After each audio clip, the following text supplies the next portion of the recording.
आयुक्तांची मीटिंग आज जरा पॉझिटिव्ह झालेली आहे आमची. माझा मेन उद्देश होता की डीएसओ स्पोर्ट्स ज्या कल्याण डोंबिवली महानगरपालिकेकडून होतात, शाळेच्या आणि कॉलेजेसच्या ज्या क्रीडा स्पर्धा होतात, त्या क्रीडा स्पर्धांचं मी 2 वर्षापासूनच मी हे बघतोय की 2 वर्षापासून ऍथलेटिक्सच्या ज्या रनिंग वगैरे ऍथलेटिक्सचे जे प्रकार आहेत ते आपले स्पोर्ट्स होतात कौशाला.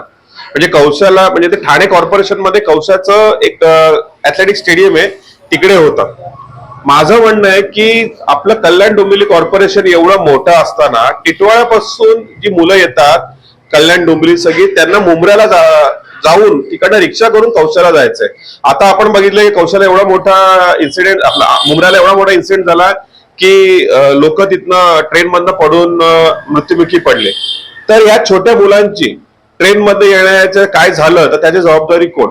आणि जर माझं मुळात कल्याण डोंबिवली महानगरपालिकेमध्ये एकही ग्राउंड नाहीये की जिथे ऍथलेटिक्स स्पर्धा होऊ शकतात, तो माझा मेन प्रश्न होता. दुसरा माझा प्रश्न होता की क्रिकेटचे सामने हे ठाणा कॉर्पोरेशन असो, म्युन्सिपल आपली मुंबईची कॉर्पोरेशन असो, तिथे कमीत कमी लेदर बॉलच्या मॅचेस 10 ते 12 ओव्हरच्या मिनिमम होतात. आपल्याकडे 2 दिवसामध्ये 2-2 आणि 3-3 ओव्हरच्या मॅचेस होऊन ते संपवलं जातं आणि आपल्या मॅचेस होतात भिवंडीला. म्हणजे ते पण कल्याण डोंबिवली कॉर्पोरेशनकडे एकही ग्राउंड नाहीये.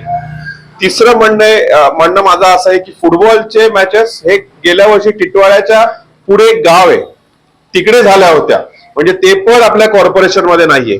ना तिथे मुलींना चेंज करायसाठी सुविधा असतात, ना पाण्याची सोय असते. स्पर्धा होतात त्या कल्याण डोंबिवलीच्या हद्दीमध्येच झाल्या पाहिजेत आणि प्रॉपर फॅसिलिटी देऊन झालेल्या पाहिजेत. सगळा अंधाधुंदी कारभार आहे. 1-2 दिवसात सगळे फक्त औपचारिकता कंप्लीट करायचे म्हणून स्पर्धा होतात. आपण म्हणतो की आपल्याकडे नवीन खेळाडू जन्माला आले पाहिजेत. आता खेलो इंडिया आहे, परत क्रिकेटमध्ये आपण म्हणतो IPL आहे. सगळे कशी जाणार? 2 आणि 3 ओव्हरची मॅच खेळून मुलं पुढे कशी जाणार? की कल्याण डोंबिवली कॉर्पोरेशनचं माझ्याकडे एकच म्हणणं आहे की तुम्ही काहीतरी करा आणि सगळे खेळांसाठी ग्राउंड तुम्ही उपलब्ध करून द्या.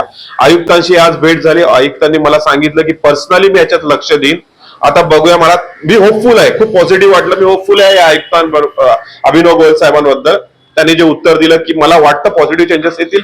नाही आले तर बघूया. आम्ही महाराष्ट्र नवनिर्माण सेना याच्यावर लक्ष ठेवणार आहोत. फक्त हे स्पर्धा आता परत तिकडे जाऊ दे, मग आम्ही आमच्या मनसे स्टाईल काय करायचं ते करू.